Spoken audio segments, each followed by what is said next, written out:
বেশ কিছুদিন ধরে পলাশপুর গ্রামে অবিরাম বৃষ্টি হয়ে চলেছে, আর তার সঙ্গে হালকা ঝোড়ো হাওয়া।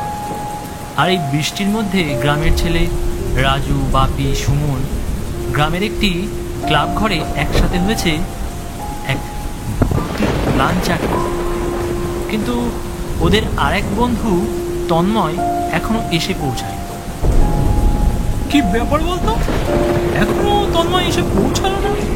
বরঞ্চ ওরই তো এখানে আগে আসার কথা। বাপি, তুই একটা ফোন করতো, দেখতো ও এখন কোথায় আছে। আমি বাড়ি থেকে বেরোনোর আগে ওকে একবার ফোন করেছিলাম। ও তখন বলেছিল যে আমার বাড়ি থেকে আসতে একটু দেরি হবে। তা দেখি এখন উনি কোথায় আছে। বাপি 2 থেকে 3 বার তন্ময়কে ফোন করল, কিন্তু তন্ময় ফোনটা তুলল। বারবার রিং হয়ে ফোনটা শেষমেশ কেটে গেল।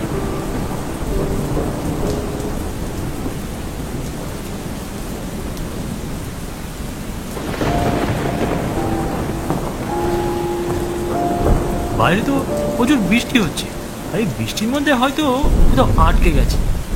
এক কাজ করি না, ও আসার আগে পর্যন্ত আমরা এদিকে এই প্ল্যানচারটা সাজিয়ে নিই, কি বলিস?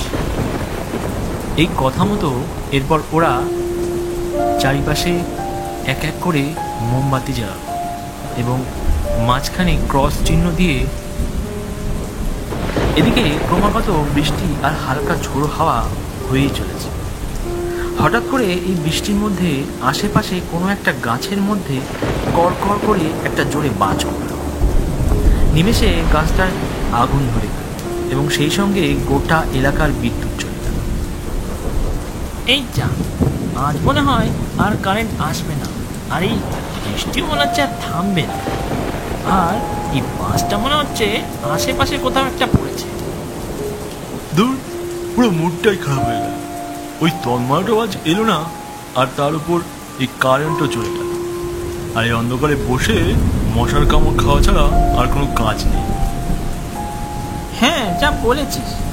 এই রাজু, তুই তাড়াতাড়ি জানলাটা বন্ধ করতো, নইলে এই হাওয়ায় এই মোমবাতিগুলো নিভে যাবে। যা তাড়াতাড়ি যা। রাজু ক্লাবের জানলা বন্ধ করতেই হঠাৎ করে ক্লাবের দরজায় বেশ কয়েকটা টোকা পড়ল। দরজায় আওয়াজ শুনে সুমন বলল, কে?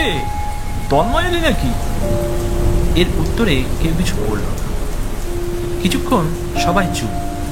তারপর হঠাৎ করে দরজার ওপার থেকে উত্তর এলো, আমি তন্ময়, তাড়াতাড়ি দরজাটা খোল, খুব ভিজে গেছি ভাই, তাড়াতাড়ি খোল। হ্যাঁ হ্যাঁ, এই তো যাচ্ছি। এই বলে সুমন দরজাটা খুলে দেখলো তন্ময় বৃষ্টিতে পুরো ভিজে গেছে।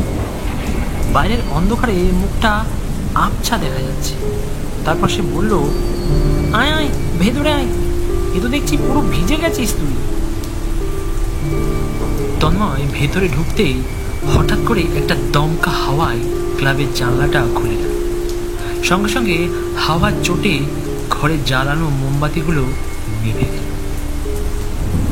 মোমবাতি নিভে যাওয়ায় বাপি আবার ওই মোমবাতিগুলো জ্বালাতে যাচ্ছিল, কিন্তু তন্ময় এটা দেখে বাপিকে বলে, থাক না, আর মোমবাতি জ্বালাতে হবে না, সব কিছু দেখা যাচ্ছে। কিন্তু তুই তো পুরো ভিজে গেছিস, আর মোমবাতি না জ্বালালে তো কিছুই দেখা যাবে না। চাঁদের আলোয় কি সবটা দেখা যায়? আর এনে এই তোয়ালেটা নিয়ে গাটা একটু মুছে নে। না না, ও আর লাগবে না, এমনিতে তো পুরোটাই ভিজে গেছি, তোয়ালে আর কোনো কাজে লাগবে না। তন্ময়ের কথা শুনে সবাই একটু অবাক হয়ে যায় এবং উত্তরে বাপি বলে, এই বৃষ্টিতে ভিজে তোর মাথা খারাপ হয়ে গেল নাকি? কি সব আমল তামল বকছিস বলতো? এই তোর এই সারা মুখে পোড়া কিসের দাম? আর তুই যখন দেখছিস বৃষ্টিতে পুরো ভিজে গেছিস, তাহলে আসার কি দরকার ছিল? নাও বা আসতে পারতিস।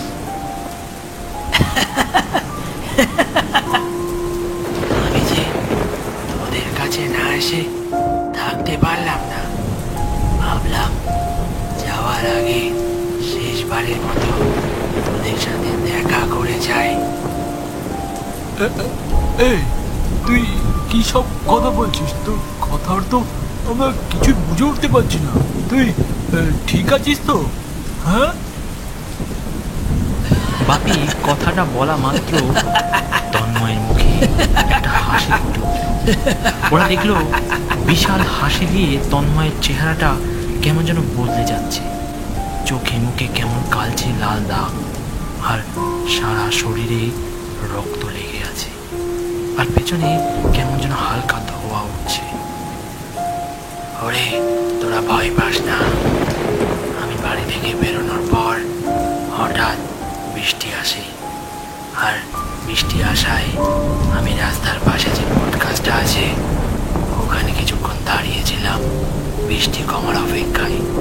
কিন্তু হঠাৎ গাছটার মাথায় একটা বাজ পড়লো, আর তার আগুনে আমি পুরো ছাই হয়ে গেলাম। এখনো আমার লাশটা ওখানে পড়ে আছে।